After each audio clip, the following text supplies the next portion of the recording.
Good morning, everyone. Welcome to our presentation. We are Group 58. My name is Sanjida Rahman. I'm second year environmental engineering student. Here is my group mate. They will gonna introduce themselves. Hi, good morning. My name is Shakir Hussain. I'm first year pursuing my master's in civil engineering, construction project management specialization. Okay, my name is Ebenezer J. I'm a second year master student reading chemical engineering. Okay. Our topic for presentation is the Minamata Disease, a tragic case of industrial pollution and human suffering that began in Japan's Kumamoto prefecture. The Minamata disaster wasn't just a chemical accident, it was an ethical crisis born during Japan's industrial boom.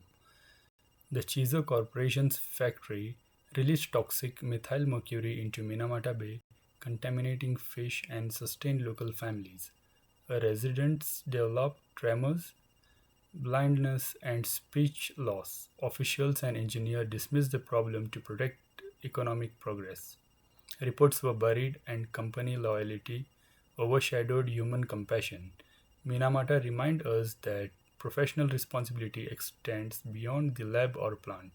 Engineers must foresee consequences, speak up, and protect the public, even when it challenges corporate interests. Cognitive and personal biases played a silent but devastating role in the Minamata case. Within Chizo, authority bias led engineers to obey management decisions unquestioningly. Over time, repeated pollution normalized deviance. Ethical red flag became routine. Groupthink kept employees aligned with corporate silence, while optimism bias made them underestimate long term damage. Finally, moral disengagement allowed individuals to justify their actions by calling mercury discharge a necessary byproduct. Recognizing these biases is essential for today's engineers. Ethical courage means questioning norms when safety is at risk. The Minamata disaster in Japan exposed multiple system failures across industrial, governmental, scientific, social, and environmental domains. In the industrial and corporate failures, Chito Corporation prioritized profit over safety, ignored early contamination signs, and concealed evidence of mercury pollution. In the government and regulatory failures, we can see that weak laws, delayed responses, and conflicts of interest allowed pollution to continue unchecked. Thirdly, in the scientific and information failures, we can see that research linking mercury to Minamata disease was suppressed and communication between scientists, government, and the public broke down. Fourthly, in the social and ethical failures, we can see that the victims were marginalized, stigmatized, and denied fair compensation, reflecting deep social inequities. Finally, in the environmental monitoring failures, there were no early warning or feedback systems to detect or prevent the crisis, and the long-term cleanup was neglected. The Minamata tragedy teaches vital lessons for engineers and society. Firstly, we must prioritize public safety and environmental protection. Economic gain should never outweigh human life or ecosystem health. Secondly, proactive risk management through the precautionary principle ensures we act early to prevent harm even before complete proof emerges.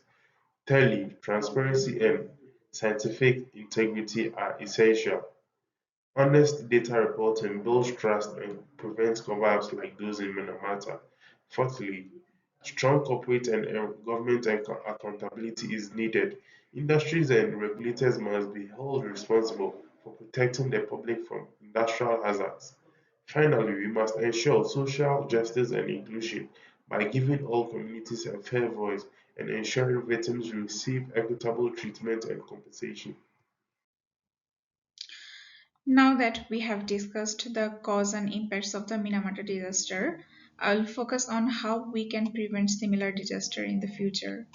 The goal here is to take lessons from the past and turn them into long-term solution for ethical engineering practice.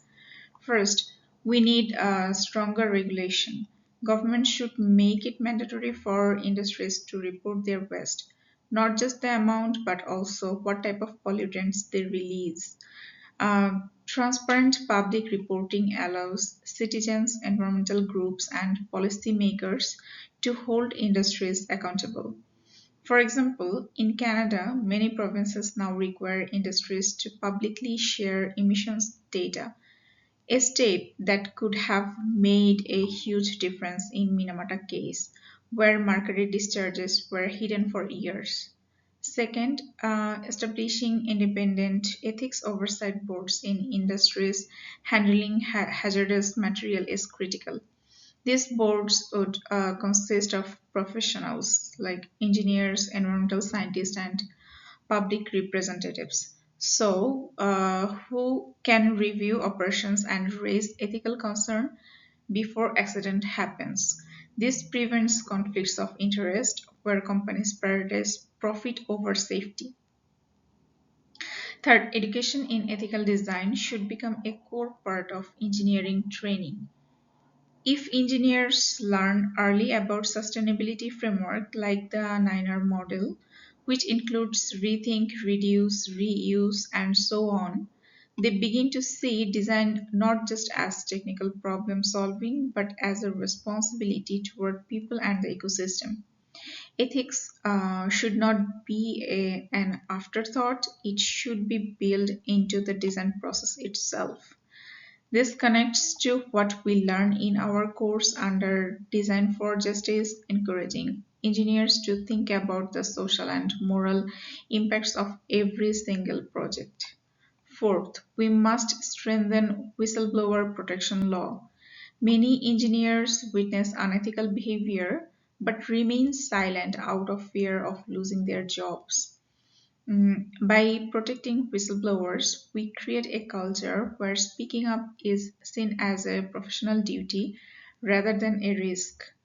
If such protection had existed during the Minamata crisis, perhaps someone could have exposed this issue sooner, preventing years of suffering of local communities. And finally, using modern technology can dramatically improve prevention. Today, we have tools like artificial intelligence and Internet of Things, a sensor that can detect pollution in real time. Imagine if the factory in Minamata had sensors constantly monitoring mercury levels in wastewater. The system could have triggered alarms and stopped discharge automatically. Technology, when combined with ethical responsibility, becomes a powerful safeguard for both people and the environment. So, all these five strategies stronger regulation, independent ethics boards, ethical education, whistleblower protection, and modern technology are not separate solutions. Together, they form a multi layered prevention framework that ties directly to our core themes of system thinkings and accountability. They remind us the ethical design means anticipating problems and build systems that protect lives before harm occurs. The Minamata case reminds us that engineering is never just about machines or data, it's about protecting people and the planet. As engineer, we hold real power, the power to design systems that either protect or harm. That means our decision carries ethical weight every single day. To truly prevent such disaster, we need ethical reflection, transparency, and system thinking. That means constantly questioning, is this design safe for humans? Is it fair? Is it sustainable? This case also teaches us that ignoring ethics does not just damage ecosystem, it destroys public trust. Once trust is lost, it takes decades to rebuild. So, as the future engineer, our duty is not only to make design that function efficiently, but to ensure that they are safe, just, and sustainable. By doing so, we honor both the lesson from Minamata and our responsibility to future generation. In short, engineering excellence is not only about innovation, it's about integrity, empathy, and accountability. And that's how we truly build a sustainable future. These are all our references. Thank you everyone for listening us. Let us know about your feedback. Thank you so much again.